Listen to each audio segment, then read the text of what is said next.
Оройн төргийн үзэгчдээ ТV8 телевиз ээлж зочны цагаар үзэгч та бүхэндээ үргэлжлэн хүрч байна. Манай энэ удаагийн зочноор Монгол Улсын гавьяат эдийн засагч, Монгол эдийн засгийн ахлах сургуулийн захирал доктор Босцог оролцож байна. Оройн төрөг танд. За оройн төргийа. Тэгэхээр бидний урилгыг хүлээж авч ирсэн танд баярлалаа. Тэр хоёулаа яг ойрын үед эдийн засагт болоод одоо эх оронд болж өнгөрч байгаа үйл амьдралуудын мэдээллээс яг цаг үеийн онцгой асуудлаар тантай бас дахиад ярилцгийг шийдлээ л дээ. Тэгэхээр 5-7 төслийг өргөн барьчлаа. Тэгэхээр энэ төслийг ер нь одоо яг нэг өмнө энэ төсөл өчнөө олон жил яригдж байсан тухайн үеийнхээс нь сайжруулах нөхцөл боломж нь юу байгаа? Энэ төслийг ер нь одоо яаж хэрэгжүүлвэл яаж ашиглах юм бол Монголын ард түмэнд иргэн болгон журн ээлтэй болж чадах юм болоо. Ард иргэд энийг л ер нь их сонирхож харж байгаа байх гэж бодож байна. За баярлалаа. Ер нь бол улсын их хурлаас одоо тогтоол гарах гэж байгаа. Тогтоолын төслийг сая улсын их хурлын гишүүн Эрдэнэ Чимэг танилцуулсан байлээ. Тэгвэл энэ тогтоолын төсөлд энэ 5-7 ашиглах загвар бол өмнө нь засгийн газраас өргөн барьснаас бол илүү байгаа юм. Яг гэхдээ энэ бол ард түмэнд өгөгчтэй 51% нь бол Монголын ард түмний мэдлэлт байна гэдгээр байна. Хэрвээ бид нар өмнөх төслөөр явсан бол 5-7 маань одоо хятадын засгийн газрын мэдээлэл хятадын төрийн бодлого орчих Шинхua агентлаг Шинхua компани орж ирнэ гэдэг бол тийм болчихор байсан юм. Тэгвэл одоогийн энэ төсөл дээр бас дутуу зүйлүүд ажиглагдж байна гэж хэлмээр байна. Тухайлх юм бол одоо энэ ард түмний одоо хувьцаа одоо 1072 хувьцаа байгаа шүү дээ. Энэ чинь ер нь 5-7 нийт хувьцааны 20 орчим болж гарч байгаа юм. Гэтэл энэ 20 орчим хувиа одоо яах юм бэ? Аль талдаа гарах юм бэ? 49% талдаа байх юм уу? 51% талдаа байх юм уу гэдэг ийм сонголт байгаа юм. Миний бие бол уг нь хэрвээ ард түмэн хувьцаагаа зарахгүй гэж үзэх юм бол төр бол өөрийнхөө 51% доо оруулчаад тэгээд нөгөө зарна гэсэн хүмүүсийн нь бол 49% дээрээ оруулаад зарах юм бол илүү хүн хөрнө. Нөгөө талаар бол гадаадын стратегийн хөрөнгө оруулагч нар бол хоёрын хооронд тийм 20% дээр аягүй бол 30% дээр орж ирэхгүй дээ. Ер нь бол 49% дээр л орж ирнэ. 51-49. Нөгөө тал 51 гэсэн байх бол 49 гэж юм. 49 бол өөрөө их тийм жинтэй хувинжин. Одоо баргаж төлөөлөн өдөрт зөвлөө баргаж хуваагаад авчна. Тэгээ компани гүйцэтгэх хөдөлгөөнүүдийг баргаж тэнцүү хуваагаад авчна. 30% дээр бол хөрөнгө оруулагч нар орж ирэхгүй. Ингээд засгийн газар ингээд цаашаага хөрөнгө оруулагч нараа яриа хэлцээ нь бол гацчихвол уу гэдэг би ийм айдас байгаа. Тийм учраас манай улсын их хурл энэ 5-7 төслийг яаралтай батлахгүйгээр өрдөмчд судлаачтай зөвлөлдөх хэрэгтэй байна. Бид одоо энэ 1072 хувьцаагаа яах вэ? 20% аль талдаа оруулах вэ? 20% зарахыг зөвшөөрөхгүй юу? Уг нь ард түмэн чинь одоо 5-7 хувьцаагаа зарыг гэдэг шүү дээ. Тэгвэл зарж зөвшөөрж болно шүү дээ. За ард түмэн та нар 1072 хувьцаагаа зарж болно. Ойролцоогоор 1 сая төгрөг байгаа шүү. Одоогийн ханш нь бол ямар байхыг бас мэдэхгүй байгаа. Яг тэзэг компани ашиг тэр ногдол ашигд мэддэхгүй шүү дээ. Тэгвэл яг баримжаагаар тооцоолоод нэг иймэрхүү компани ашиг иймэрхүү компани ногдол ашиг иймэрхүү байдаг гэдэг үүднээс бас баримжаараа зарч болно л доо. Тэгвэл улсын их хурл энэ талаар тодорхой байр суурь илэрхийлэх ёстой. Эсвэл та нар хувьцаагаа зар гадаадын хөрөнгө оруулагч нар тэр хувьцаанаас нь чөлөөтэй авч болно. Эсвэл хувьцаагаа зарахгүй гэж байгаа хүмүүсийг бол төрийн 51 рүү оруулчаад тэгээд жил болгоно ногдол ашигж яваад байх юм бол нөгөө талдаа 49% зарна гэдэг чинь бид бас 5-7-д бас арай ахиухан шиг л мөнгө оруулчих гал мөнгө татчих гал ядаад байна шүү дээ. Тэгтээ зөвхөн 49% дээр хөрөнгө оруулалт татахын тулд нэг том багцлаад тэгээд хөрөнгө оруулагчдын дунд одоо тендер зарлаад гэдэг юм уралдаан зарлаад ингээд оруулвал ахиухан мөнгө орж ирнэ. Энэ дээр дахиад нэг хоёр зүйлийг анхаарах хэрэгтэй. Бид ер нь хятадыг оруулах ямар хэрэгтэй юм бэ те? Хятад чинь манай өрсөлдөгч худалдан авахч болчиход байна шүү дээ. Ийм дээр нь Орос бол орж ирээд бол ямар ч нэмэргүй. Тэртээ тэргүй урагшаага нарийн төмөр замаар гарч байхад Оросууд тэнд орж ирээд юу хийх вэ? Орос ч өөрөө бас манай өрсөлдөгч. Одоо энэ Оросын Туваад байгаа, Якут байгаа хоёр том орд бол урагшаага одоо тэнжээний бомб, далайн эргийн бомбтой гаргаад Япон одоо Солонгос руу одоо Кокс чихны ус зарах гэдэг ингээ өрсөлдөд байна шүү дээ. Зүгээр энэ дээр бол бодлогын чанартайгаар бол Монгол компаниуд дэмжиж магадгүй Energy Resource компаниг бол 49% дээр оруулж болох юм. Energy Resource бол одоо яг өртөө байгаа. Гэхдээ өөрт нь ухаан удаг гэдээ маш том орд байна. Баруун наран гэдэг том орд байна. Эннээсээ тодорхой хуваар зархад бол ер нь өөрөө дарагдчих болов маш их нөөцтэй шүү дээ.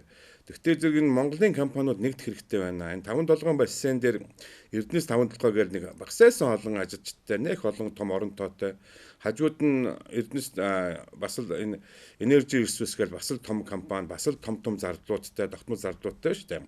Одоо Монголын нүүрс өрсөлдөх чадвараа дэвшлүүлэх хэрэгтэй байна. Монголын нүүрсүүд өрсөлдөх чадвараараа яагаад унаад байгаа гэхтээ зэрэг Монголын нүүрснээс хятадууд бол импортын татвар авах тийм боломжтой болчихж байгаа. Гэтэл Австралиас авч чадахгүй нөө Индонезиас авч чадахгүй нэ. Орос бол одоо тэр Орос хятад руу орох нүүрснийхээ импортын татварыг тэглүүлэх гээд ингээд бас хэрэг хэлцээ хийсэн ойрын үе шийдэгдэнэ гэдэг байгаа шүү дээ. 3-аас 1 6% шүү дээ. Гэхдээ зэрэг Монголын нүүрс өөрөө энэ 3-аас 6% татвар төлнө гэдэг маань өөрөө үнэн нь өсөөд ингээ Монголын нүүрс чинь үнээрээ өрсөлдөх чадваргүй болчих аюултай шүү дээ. А үүнээс гарах гарцвал Energy Resource компани Эрдэнэс 572 нийлээд маш хямд зардалтайгаар тэгээд нэг цонхоор тэгээд нэг үнээр зарахгүй болохгүй байна. Яг одоогийн байдлаар бол хятадууд бол Эрдэнэс 575 нүүрсийг угаагаагүй нүүрсийг хямдхан зогсож авчаад ингээд Energy Resource-ийн угаасны нүүрсийг авахгүй хямд аваад цаанаа угаахтай зэрэг илүү ашиг үүсэж байгаа учраас ингээд ийм байдал бий болчиход шүү дээ. Тэгэхээр одоо энэ 5 дээр за чадвал дээр орон нутгийн 5 Эрдэнэс 5 Energy Resource-ийн энэ 3 компанийг нийлүүлээд хамгийн бага зардалтайгаар зохион байгуулахгүй бол Монголын нүүрс айгүй бол одоо хятадын зах зээл дээр түүнээс цаашаа хөлийн бомбт дээр нь борлогдох магадлал муутчаад өрсөлдөх чадвар нь унчаад ер нь борлуулалтгүй болчвол яах вэ гэдэг тийм эрсдэл айдас байгаа сценар байгаа юм. Энийг бид нар өнөөдөр яриад үүнээс гарах аргачлалуудаа бид бол бас бэлтгэл байх хэрэгтэй гэж бодож байна л да. Тэгэхээр таны ярианаас нэг юм асуулт харагдаж байна л да. Одоо яг нөгөө Эрдэнэ чимэг гишүүн 5 тогтоолын төслийг өргөн барихтаа яг хаврын чуулганаар хэлэлцэн шийдэх асуудлыг их хурлын дарга мэдж байгаа гэд. Яг одоо ингэж их 5 дээр энэ төсөл боломжуудыг сайжруулах арга зам эргээд Эрдэнэсэн судлаачдынхаа үгийг сонсон.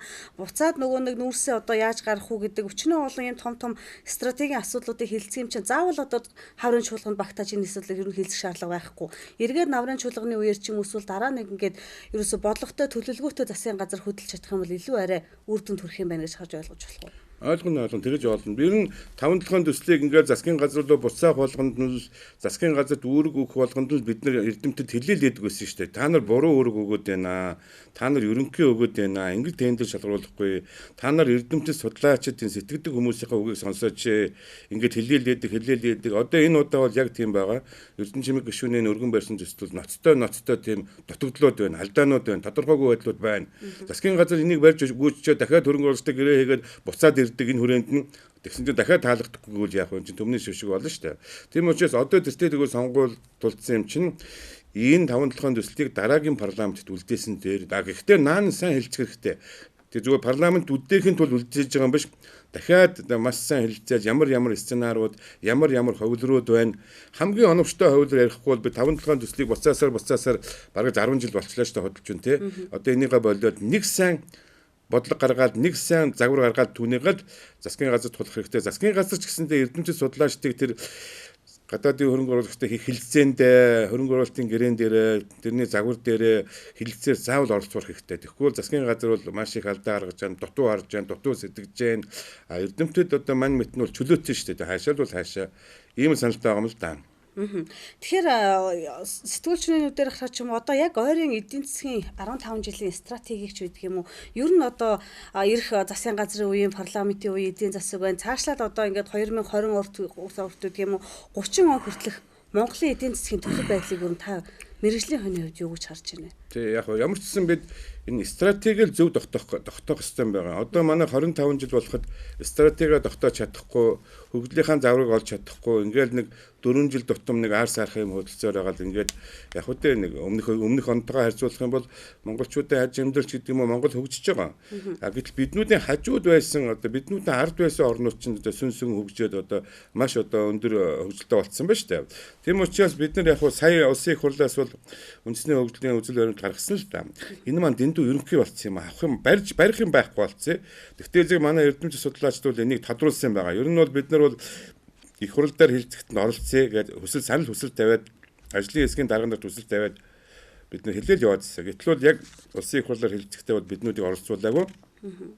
Тэгээ хэлцүүлэг ингээд гарсан барим үзэл баримтлалыг харахтай маш их алдаатай, дутагдaltaй тийм юмнууд яваад байгаа.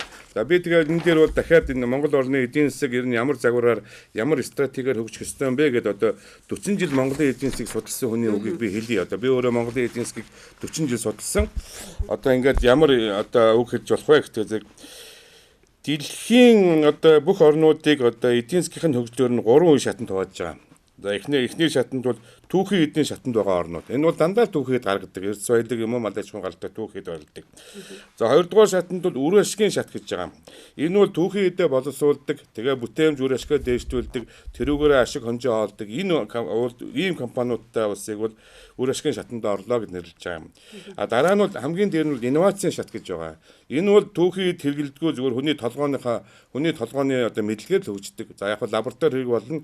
Ямар ч уулуурхайн түүхийд хэрэггүй, ямар ч мал аж ахуйн түүхийд хэрэггүй зөвхөн тархиныхаа чадвараар сэтгэлгээгээр мэдлэгээрээ энэ мэдлэгийг л технологи болгож хувирдаг ийм бизнес юм уу энэ технологи хэлж байгаа. Энэ голцоо хайтек буюу өндөр технологи, нано технологи, биотехнологи, за мэдээллийн технологи одоо сүүлийн үед бол 3D принтинг технологи гэсэн гарч ирж байгаа. Гэхдээ зөв манай улс бол тэгтээ тэргүй энэ одоо хамгийн доотлын шатанд нэ шүү дээ түүхийд гаргадаг. Одоо яг нэг хүнд оногдох Монгол улсын дотоодын нийт бүтээгдэхүүн бол $4,000 орчим доллар байна. За яг нааш чаашаа хэлбэлж байгаа би бол тооцоог хэлбэр болох үднээс 4,000 гэдэг байгаа юм. А гэтэл одоо манай экспортод эзэлж байгаа өндөр технологитой бүтээгдэхүүний хувийн чинь 0 байгаа. Тэгэхээр манайх ийм ядуу дорой байхаас өөр аргасан байхгүй. Монголчууд ийм жоохон бусад орнтой харьцуулах юм бол бас амжиргааны төвшин доогуур байхаас өөр аргасан байхгүй. Яаж тийчлээд бид 25 жил энэ шатан дээр байгаа учраас бид бол амьдрал сайжрахгүй шүү дээ. Энийх хажуугаа нөгөө дан ганц уул уурхаагаас хараад байна. Өө тий уул уурхаа чинь дахиад түүхий идвэ шүү дээ. За яг одоогийн байдлаар манайтай ижид төвшөнд байгаа орнууд бол Парагвай байна. За Албани байна, Гүрж байна, Тонго байна, Салвадор байна, Косово байна, Армени байна. Тэр Армени улс байна. Одоо яг бид нэг ойролцоогоор нэг 4 орчим мянган долларын нэг хүнд оног дотоод нийт бүтээгдэхүүнтэй ийм улсууд байна. За бид нар одоо эцсийн бүтээгдэхүүн үйлдвэрлээд тэгээд компаниудынхаа үйлдвэрүүдийнхаа үр ашигыг дээшлүүлээд, бүтээмжийг дээшлүүлээд, хөдөлмөрийн бүтээмжийг дээшлүүлээд, капиталын бүтээмжийг дээшлүүлээд, нийт бүтээмжийг дээшлүүлж чадах юм бол бид нар ийм хэмжээний одоо үр ашигын шатанд орно. А би өөрөө бол яг ийм үр ашигын загвараар эдийн засгийн ухааны докторийн PhD-гийн зэрэг хамгаалсан учраас эдийн засгийн өсөлтөнд тоон хүчин зүйлс үр ашигын хүчин зүйлсийг ингээд загвараар үйлдвэрийн функцаар одоо гаргаад ирдэг. Өсөлтийн хэдэн хувийг үр ашигаар хангаж байгаа, хэдэн хувийг түүхийн эдийн тоон өсөлтөөр хангаж байгаа гэж байна. За тэгтээ зэрэг манайх бол энэ шат руугаа нэг ойрын 8 жилдээ орчмоор байна. Ойрын 7-аас 8 жилдээ. А тэгэх юм бол нэг хүнд оног дотоодын нийт бүтээгдэхүүн бол нэг 8-аас 10,000 доллар болно. За энэ хугацаанд бид нар яг хуу экспортынхаа нэг 10 орчим хувийг хайтек буюу өндөр технологийн бүтээгдэхүүн үйлдвэрлэдэг болчих юм бол бид нар одоо энэ шат руугаа орчлоо гэж үзэж болно. За одоогийн байдлаар бол энэ шатны гэдэг юм уу орнуудын хувьд бол Орос бол нэг хүнд оног дотоодын нийт бүтээгдэхүүн бол $12,700 байна. За дэлхийн дундаж бол $10,700 байна. За энэ дундажтаар ойролцоо байгаа орнууд бол Малайз байна, Турк байна, Мексик байна, Беларусь байна, Азербайджан байна. За Хятад бол $7,500 байна. Бид нар ингээд 7-8 жилийн дараа энэ орнуудын төвшөнд очих гэдэг шүү дээ. А гэтэл энэ орнууд чинь цаашаа дахиад яваад байна. Биднүүдийг хүлээхгүй шүү дээ. За яг хөө бид нэ баримжаа авч байгаа юм чинь энэ орнуудын өнөөгийн төвшин гэж баримжаална. За ингээд бид нар бол одоо инновацийн шатлуу эдийн засгаа бол инновацийн шатлуу чиглүүлэх энэ стратегийг засгийн газар их хурл улс төрийн намд тавих хэрэгтэй юм. Гэтэл эдийн засгаа инновацийн шатлуу чиглүүлэх энэ стратегийг томьёолж чадахгүй байна, тодорхойлж чадахгүй байна. Ингээд яваад байна. За яг нэгэн удаа бол яг мэдлэгийн эдийн засаг шилжин эдийн засаг ярьсан мөн мэдлэгийн эдийн засаг гэдэг нь нэр томьёолж байдаг. Эсвэл инновацийн эдийн засаг гэдэг энэ хоёр бол яг ижилхэн. За тийм учраас бид энэ шат руу гарахын тулд гарч чадах юм бол одоо нэг хүнд оногдох дотоодын нийт бүтээгдэхүүн дооцох нь $12,000 хүргэж чадна гэж байгаа. А улсын их хурлын стратеги бол $17,500. За яг би 18,000-ад авчлаа. Хоёрын хооронд 17,500 гэдэг нэг чэйжлэхэд хэцүү. Тэртээ тэргүүл фантазлж байгаа юм чинь нэг жоо хүн тогтооход баримжаатай фантазлаа гээд $18,000 болчихж байгаа. За тэгэх юм бол манайх энэ үед бол манайх бол экспортод бол манай экспортын хайтек бол 20% төрчөд болно. За тэг манай экспортын 20% нь хайтек, за 60% ч гэдэг юм уу ингээд боловсруулсан бүтээгдэхүүн.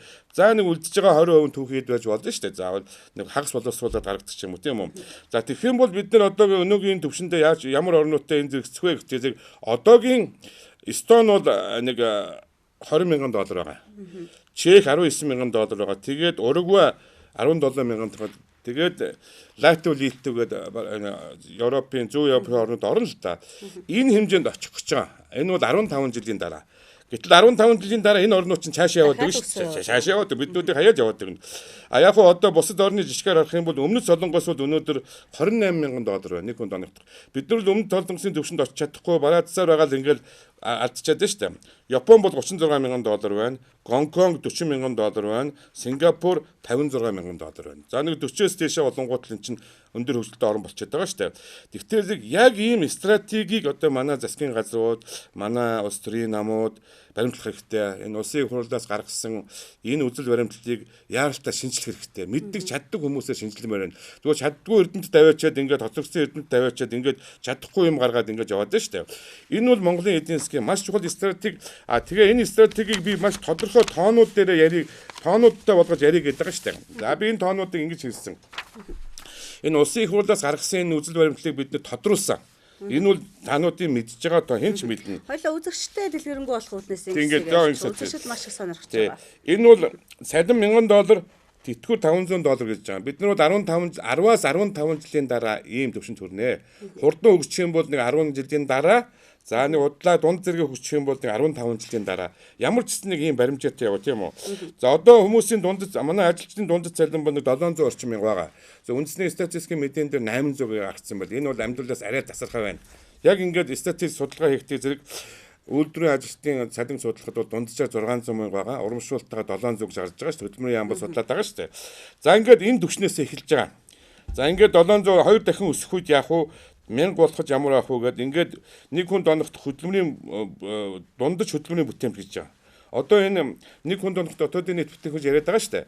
Энэ бол яг дотоодын нийт бүтээгдэхүүнээ 3 сая хүнтэй хуваахтай зөв 4,000 гараад байгаа юм. Манай дотоодын нийт бүтээгдэхүүн бол өнөөдрийн байдлаар нэг 12 орчим тэрбум доллар байна. Тэгээд 3 сая хүнтэй хуваамгс 4,000 гараад байгаа. 3 сая хүний чинь 1 сая нь ажиллаж байгаа гэж бодох юм бол манай хөдөлмөрийн бүтээмж бол $12,000 байгаа байхгүй юу? Энийг бол салгана. За ингээд энэ бол ганцхан хөдөлмөрийн бүтээмж асуудал. Үүнтэй хамт юу гарах вэ? Капиталын бүтээмж гарна. Хөрөнгөний бүтээмж, үндсэн хөрөнгө, эргэлтийн хөрөнгөний бүтээмж гарна. Дараа нь нийт бүтээмж асуудал гарна. Дахиад энийг загварт оруулаад ингээд тооцно. Тэгээд өсөлтийн хурдын аль алийг гаргана. За би бол энэ удаа бас удаан юм олон юм ярьж чадахгүй учраас зөвхөн хөдөлмөрийн бүтээмжийг ярьж байгаа. Хөдөлмөрийн бүтээмжийг бол энэ жилийн өсөлтний хурд бол одоо дундад цалингаас заавал төрүүлж явах хэрэгтэй. Энэ хоёр тэнцэж явах болохгүй. Заавал төрүүлжээж цалин өснө гэдэг юм. За тэгээ бид нар яг энийг жилд нэг 8% өсгөөд байх юм бол 2025 онд нэг $8,000 болох юм байна. 9.5% өсгөж чадах юм бол дараагийн 4 жилд гэхэд $8,000 болох гэдэг шүү дээ. Гэтэл 9.5 гэдэг стратегийг өнөөдөр хинч тавихгүй шүү дээ. Одоо улсын их хурлаар хилцэж байгаа үндсэн чиглэлээр 3% тавьчихсан байна шүү дээ. Гэтэл эдийн засгийн эрдэмтдээ суулгаж байгаа 3 багтаад байна. Яа 6 болох вэ? Яа 7 болох вэ? Ямар их одоо нөөц болцоо байна гэж ярилцах хэрэгтэй шүү дээ. Тэгэхгүй зүгээр л нэг яамны хэмжээнд оруулж ирсэн юм гаргаад ингээл хагас төсвөр юм гаргаад байна шүү дээ. За ингээд яг 15 жилийн дараа улсын их хурл бол Монгол хүний нэг хүн доногт дотоодын нийт бүтээгдэхүүн бол $17,500 болно гэд стратеги тавьсан байгаа. Энэ бол зөв. Гэхдээ бид нар бол 15%-аар өсчөж л энэ зориулж шүү дээ. Энэ хүр зорилтонд хүрнэ шүү дээ. Гэтэл Монголын эдийн засаг бол 15% өснө гэдэг бол баргаж боломжгүй зүйл. Тэртээ дэргүй одоо оюу толгой гэж жижигхэн эдийн засаг дээр оюу толгой гэж гарч ирэл манай эдийн засгийг тэлцсэн шүү дээ. Одоо оюу толгой дахиад нэг 2 дахин өснө гэхээс бол тэгж Монголын эдийн засгийг тэлэх хэмжээний юм томоор тэлж чадахгүй. Тийм учраас энэ том ордууд гарлаа ч гэсэн бид нар тийм өндөр хурцтай өсч чадахгүй шүү дээ. Манай дотоодын нийт бүтээгдэхүүн чинь одоо 12 тэрбум доллар гэсэн шүү дээ. Тэгвэл зэрэг чинь 10% өсөхийн тулд 120 тэрбум долларын л одоо бид нар жилийн өсөлтийг тийм хэмжээний л одоо үйлчилгээгээр тэлж явах байхгүй юу. Гэтэл тийм харагдахгүй 120 тэрбум доллар яаж тэлхий оюу толгой ч л өөрөө 2 тэрбум доллар байгаа шүү дээ. Сайндаа л дөрвөл болно үс юм ээ. Тэгвэл зэрэг ийм өндөр өсөлт бол харагдахгүй байгаа. Гэхдээ бид нар бол өндөр технологитой байсан бол энэ зэргийн өсөлтийг бол давчгал тиймэрхүү л зорилтууд байсан байх л да. За ингээд бид нар энэ бол макро түвшний зорилтоо макро. Ямар ч гэсэн би манай Монгол дээд сургуулийн багш нарт улсын их хурлын гаргасан 17,500 гэдгийг тодруулж байгаа. Нэлээд тодруулаад барьцтай болгож байгаа. Одоо энийгээ бид нар танайхан түрүүн та нар ярьсан тань дээр бас хүсэлт ирсэн байлаа. Энэ компани дээр одоо $1,000 цалин авахын тулд яв үеих вэ гэдэг асуулт. Энэ дээр доктор ангис одоо яг ингээд нөгөө цалин дундаж $1,000 болно 2030 он хүртэл. Энийг хувийн аж ахуйн нэгжүүд болоод хувийн аж ахуйн нэгжид ажилладаг хөдөлмөр эрхлэгч нэлээд сонирхож манад хандсан байгаа. Яг тэгэхээр нөгөө төсвийн ажилчдын цалин бол яг нөгөө улсын төсөв суулгаад жил болгон тодорхой хэмжээгээр багш цагтаа байдаг юм юу гэдэг төсвийн цалин өсчдөг. Хувийн цалин ерөөсөө өсдөг. Нөгөө юмны үн өсөд идэг, инфляц гэж яриад идэг. Тэгээ бидний цалин ер нь яаж өсөхөөрөө бид нар одоо үйлдвэрлэлээ яаж явуулахаараа цалин ингэж дундалж өсөх боломжтой юм бэ гэд. Энийг та ер нь нэлээд дэлгэрэнгүй яриад байхгүй. Яг бол үзэгчд бас өмнө нэлээд их асуусан болохоор би бас таныг энэ талаараа дэлгүү яриасаа гэж хүсэж байна. Тэгээд би та өдөр өөрөөр уулзахтаар би бас хүснэг тэгээд ирлээ шүү. Хүснэгтэн дээр ярил амар. За монголчуудын яг материал үйлдвэрлэл дээр ажиллаж байгаа монголчуудын дундад цалин бол $350 байна. Энэ $700 мянга гэсэн үг шүү тийм ээ. За тэгээ одоо $400 болвол яг хуу 500, 400, 600, 800 мянга гэдэг ингээд явчихсан байна. 400, 500, 550 тийм ээ. Тэгээ 550. Ингээд $50 юм уу $100 ингээд $1000 хүртлээр ингээд цалингийнхаа өсөлтийг тавьчихъя. Хажууд нь бол хөдөлмөрийн бүтээмжээ заавал тавих хэрэгтэй. Компаниас ороод хөдөлмөрийн бүтээмж асуухгүйгээр миний цалин хэд болох вэ гэж асуугаад байх юм бол ерөөсөө болохгүй. Хамтарч ажиллана гэсэн үг. За ингээд $300, $350 авч яхад манай компани бүтээмж ямар байваа? Нэг ажилчны бүтээмж ямар ажил, нийт ажилчны бүтээмж ямар байваа гэд. За тэгээ бид нар $600 цалинтай болохын тулд манай компани хөдөлмөрийн бүтээмж яах ёстой вэ? Яаж тэмэгдэх ёстой вэ гэдгийг заавал ингэж харьцуулж ярина. Ингээд бүтээмжээ дэвшлүүлэх талаар бол компани ажилчид хоёр хамтраад ажиллана гэсэн үг. За тэгээд энэ жилийн өсөлтийн хурд байгаа. Хөдөлмөрийн бүтээмж бол дундад цалингаас үргэлж төрүүлж явах ёстой хуультай. Энийг алдагдах юм бол үр ашиггүй эдийн засаг бий болно. Компани ашиггүй болно, зардал үүснэ. Нэг бүтээгдэхүүн нэг зардал өсөөд ингээ бүтээгдэхүүн нь өсөөд өрсөлдөх чадваргүй болно гэдэг юм зүйл байгаа. За тэгээд бол ажилчин хүн бол цалингаас гадна ашигаас бас цалин хүртдэг тийм системээр явъя. Цалингаа шууд $1000 болгочих юм бол одоо энэ бүтээгдэхүүнээ өртөг зардал нэмэгдээд өөрөө өртөг нэмэгдээд ингээд манай бүтээгдэхүүн чи Оросетын бүтээгдэхүүнээс асар их үнэтэй болчиход хэн ч авахгүй болчих шүү дээ. Тэгтэл яг хөө үндсэн цалин бол бас ингээд бас хагслаж явж болно. $1000 биш. Үндсэн цалин бол $500 байж болно. А $500 бол ашигаас хоёр аргаар хүртээ гэж байгаа юм. Нэгдүгээрт нь бол тэртээ тэргүү цэвэр ашиг гарах юм бол цэвэр ашигын 10-15%-ийг ажилчдаа өгдөг, урамшуул цалин өгдөг энэ механизм руу шилжийа. Тэгэхгүй л ашигаа ганцаараа ингээд компани эзэн гэр бүлтэйгээ эзэн гэдэг бол шударга биш байна. А гэхдээ бол хөрөнгө оруулалтын хэмжээний одоо үндсэн хөрөнгөө бас илэгдлийнхаа солих хэмжээний тийм хөрөнгийг бас цааш авч явах хэрэгтэй шүү дээ. Нэг асуудал байгаа. Хоёрдугаарт ажилчдаа хувьцаа өгөөд тэгээд компани эзэд болгоод тэгээд дивиденд гэдэг юм уу, ногдол ашиг гэдэг юм ашгаасаа дахиад өгчээ. Компани хувьцааг эзэмшиж байгаа ажилчин бол компани эцсийн үр ашигын төлөө бол маш их сонирхох болно. Ашигын төлөө, зардлаа хэмнэхийн төлөө, бүтээмжээ дэвшүүлэхийн төлөө, бүтээгдэхүүнээ борлуулахын төлөө бол маш их идэвхтэй ажиллана. Яг гэвэл энэ ажилчин чинь ашгаасаа хувирдах гэдэг учраас компани ашигын төлөө ажиллах нь шүү дээ. Одоо бол ажилчид бол компани ашиг бодлыг байхгүй цалингаа авч явдаг. Тэгээд тэгтээ ийм загвараар ингээд шаардах юм бол ингээд эзэд үйлдвэрийн эзэд за ажилчид хоёр хамтарч ажиллах маш сайхан боломж гарч ирж байгаа. Бие биенээ шахаад. За тэгээд ер нь яг хуу хэрвээ манай компани цэвэр ашиг одоо хэд байна вэ те? Одоо $350 авч явахад манай компани цэвэр ашиг хэд байна вэ? $1000 одоо цалин авахын тулд манай компани цэвэр ашиг хэд болох вэ гэдэг ийм тооцоо гаргаж ирээд ингээд ажилчидтайгаа ярина, ингээд салбартайгаа ярина, компаниуд хоорондоо ярина. Ингээд бид нэр ер нь нэг $1000 цалин авахаар тийм бизнесийг одоо эрхлэх хэрэгтэй байна. Монголчууд нь цөөхөлдөө ажиллаж байгаа хүн бол нэг сая гаруй хүн ажиллаж байна. Улаанбаатарт нэг 500-аад мянган хүн ажиллаж байна шүү дээ. Гэтэл энэ 500-аад мянган хүний одоо авж байгаа цалин бол өөрөө их өндөр байх шаардлагатай байна. Тэгэхгүй бол хоёрын хооронд нэг тийм бага цалинтай ажиллаж яах вэ? Тийм учраас бол одоо энэ $1000 цалин гэдэг энэ загварыг одоо манай үйлдвэрчний эвлэл за би бас маргааш бас үйлдвэрчний эвлэлийн дарагтай уулзсан л та. Ажил олгогч эзэдийн холбоо за мөн манай засгийн газар бол маш идэвхтэй ажиллах ёстой. Одоо манай компаниуд чинь нэг 10 хүнээс доош, 9 хүнээс доош ажилчинтай, 20 хүнээс доош ажилчинтай бүтээмж дэвшүүлэх боломжгүй, $1000 цалин авах боломжгүй ингээ хоёрын хооронд амиа аргацаас айлж хөнөөд нь шүү дээ. Энийг яаж гарсан юм бэ гэх юм бол би бас шууд өөрөө хэлсэнд орвол энэ Японы эдийн засгийн загвар гэсэн ном байгаа. Энэ Майкл Портер гэдэг энэ стратегийн менежментээр дэлхийд алдартай эрдэмтэн Японы японская экономическая модель гэдэг бичсэн. Энэ бол орос хэл дээр орчуулгадад орж ирсэн. Энэ номон дээр юу гэж бэ гэхдээ ингэж байгаа юм. Японы компаниуд бол дэндүү бага байна. Слишком мали гэж байна тийм ээ. Ингээд нөгөө үйлдвэрлэлийн одоо далаацын хэмнэлтийн давуу тал байхгүй. Их хэмжээгээр үйлдвэрлэх тусмал өгөөж нь дэвшлэх гэсэн байхгүй юу?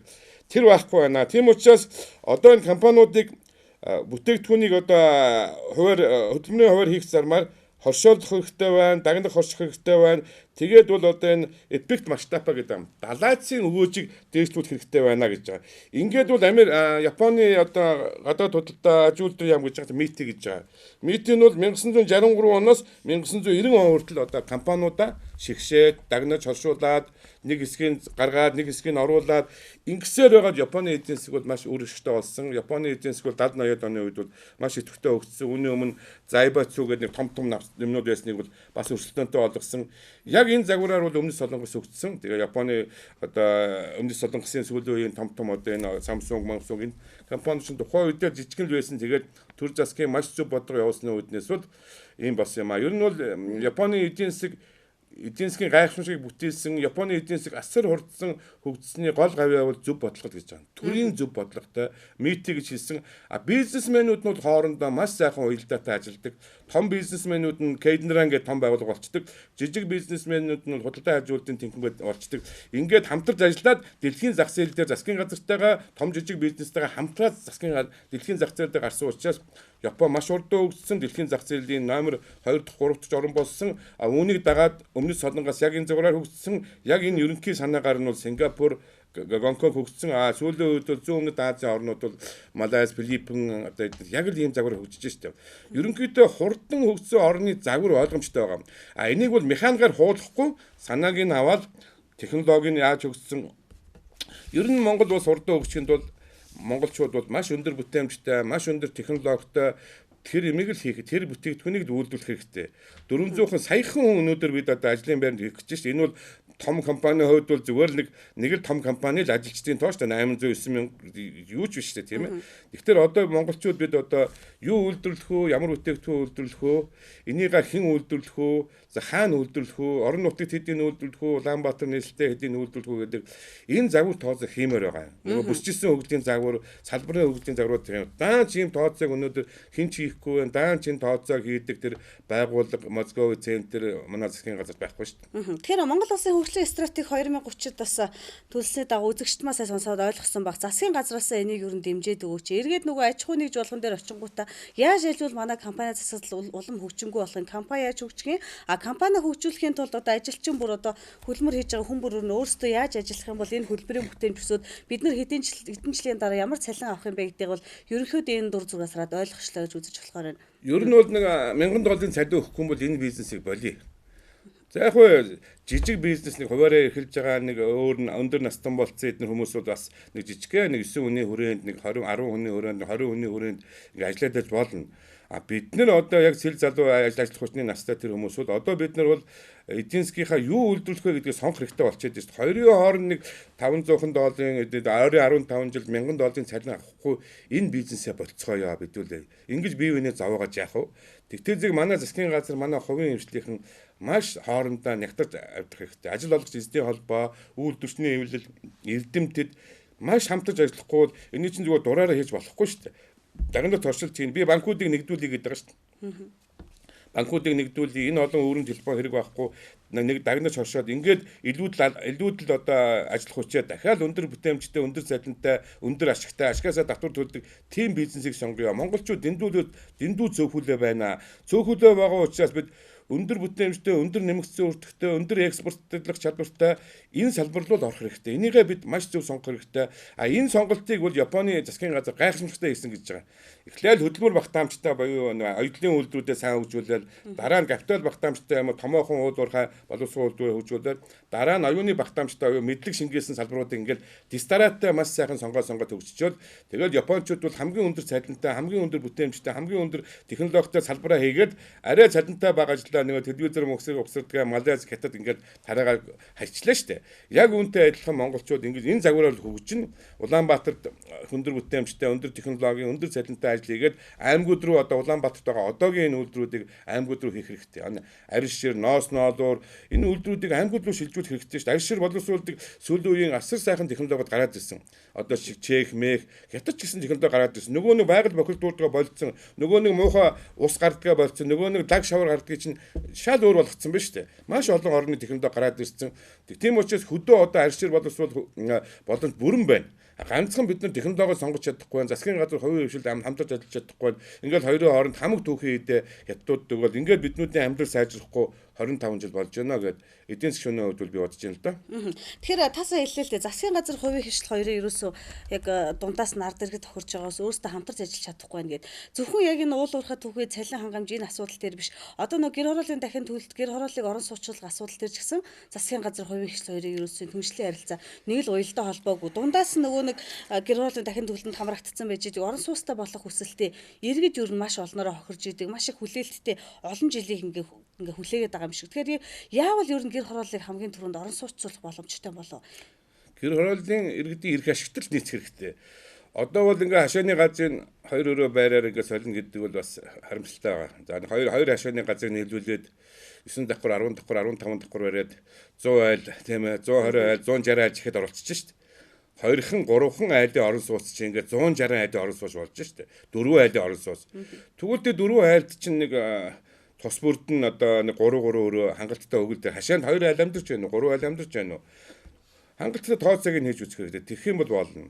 Ер нь бол манай нийслэлийн удирдлагууд бол бас ингээд зам тавих гэж байна. Ингээд газар худалдаж авах гээд үнд өгөхгүй байна л гэдэг байгаа шүү дээ. Одоо энэ гэр хорооллын дотор байгаа энэ зам тавих газрыг дэд үтсэж явах газрыг сургууль эмнэлэг одоо өрхийн баг сургууль тийм өрхийн эмнэлэг за тэгээд цагдаа хорооны байрлал газрыг нийслэл худалдаж авах хэрэгтэй. Уг нь худалдаж аваад байгаа шүү дээ. Тэгсэн мөртлөө гэр хорооллоор очингууд нь дөвөөлээд нэг хувийн компани орчдөг. Хувийн компани болохоор нэг баахан барилга бариад ашиг олох гэж бодоод байна үхээс хажууд нь тоглоомын талбай тэр цэцэрлэг яасэл ямар ч юм бодохгүй. Дид үсээ бодохгүй зүгээр шаваарлцсан олон байшин гаргаад баахан ашиг аваад зүхтагаал алгуулах гэдэг шүү дээ. Энийг бол болиулмаар байна.